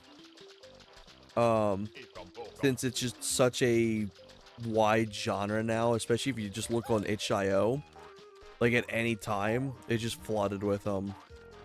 So at this point, it's its own art style. It's not even a PS1 themed inspired art style. It's just its own thing. But I've never really been too big into them.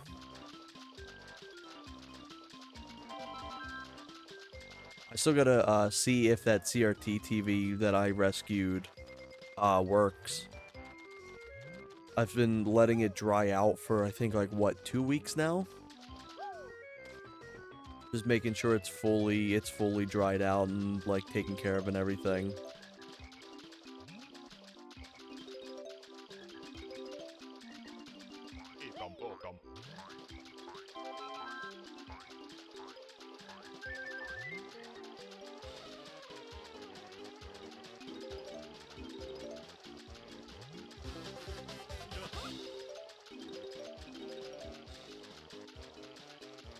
I don't think these guys, I think I gotta collect them all in one life. Yeah.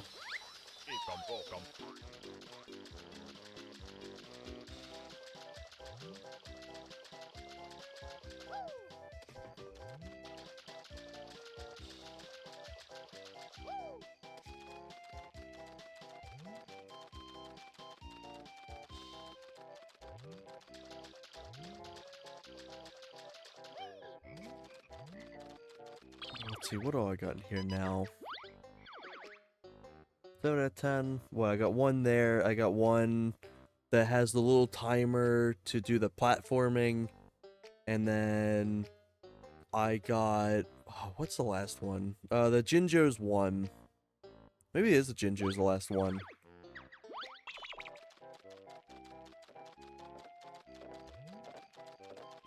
What I may do is I'll attempt this little tiny platforming one. And then after this, I'll call it here. And then we'll pick up on a part 2 at some point. I've not been streaming as much because I've been working on a really big project.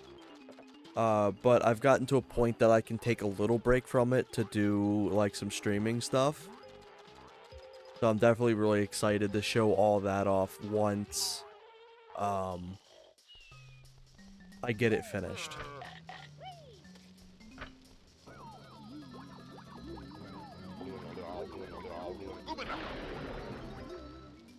Umanakas. Thank you, Mumbo.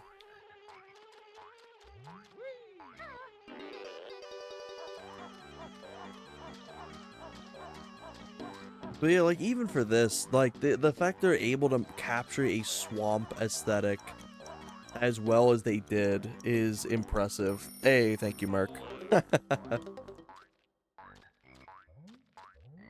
The hardest part about this section is the fact the camera doesn't turn around.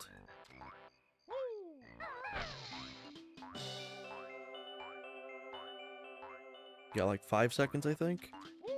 10. That's actually kind of generous. That's actually very generous. Holy shit. That's so much easier to do on like a frame rate like this. Holy shit.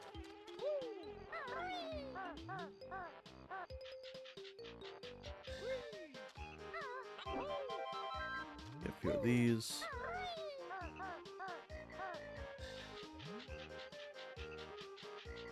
I'll collect the last of these notes.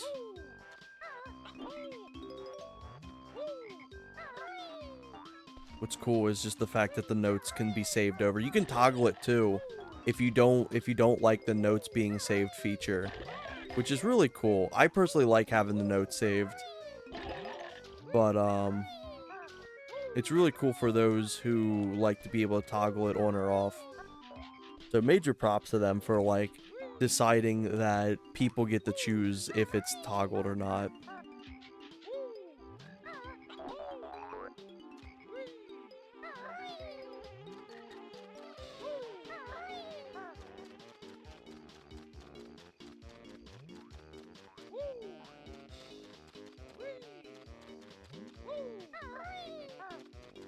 Yeah, I think for now that leaves us on. Oh right, I still got his little Tip Tops pattern game thing.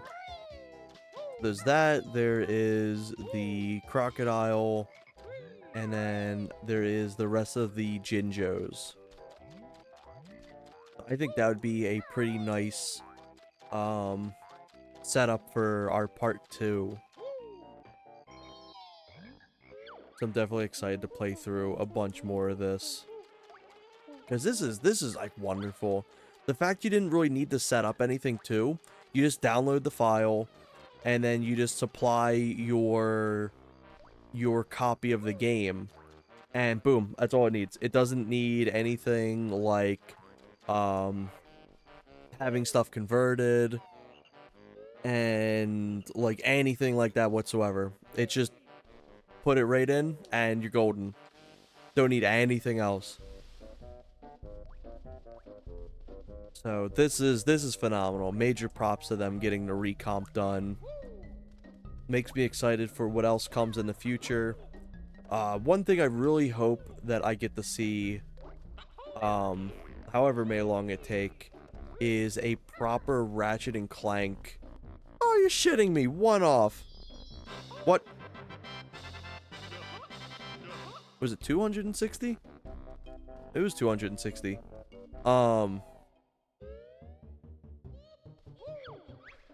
I would love to see a Ratchet and Clank 1 recomp. I think that would be really cool. It's nice at the fact that it is available on the PlayStation 5 and PS4. Now, however, you need to have their really expensive subscription in order to access it, which I'm not a fan of. The Star Wars The Clone Wars game on PlayStation was only $5. You didn't need to actually have the subscription. You could have the subscription if you wanted, but it wasn't required. Where the Ratchet and Clank one is, which makes me sad. But I really hope we get some sort of recomp or port at some point, even if it's from like Sony, even if it's like official. They've ported over so much stuff to PC at this point. I'd love to see them do like the Ratchet and Clank games on PC. Even if it's the underwhelming HD port that they did. Which, mind you, it was underwhelming because of the fact that like they never intended for it to leave the PS2 hardware. Had a shit ton of issues that just caused it to like be very unique to the console. Especially 3 with the fact that it had dual layered discs. But I would love to see that one day. That's my dream. That and maybe Rush 2. I think they would be my 2 dream recomp or ports. Because at this point I already got Banjo Kazooie now, Perfect Dark, Driver 2. Even though Driver 2 is very lacking, it's still cool that it got a port. Honestly, at this point, I think I'm more fine with having recomps than ports. Because the recomps are way more open for people to add stuff to it, it seems.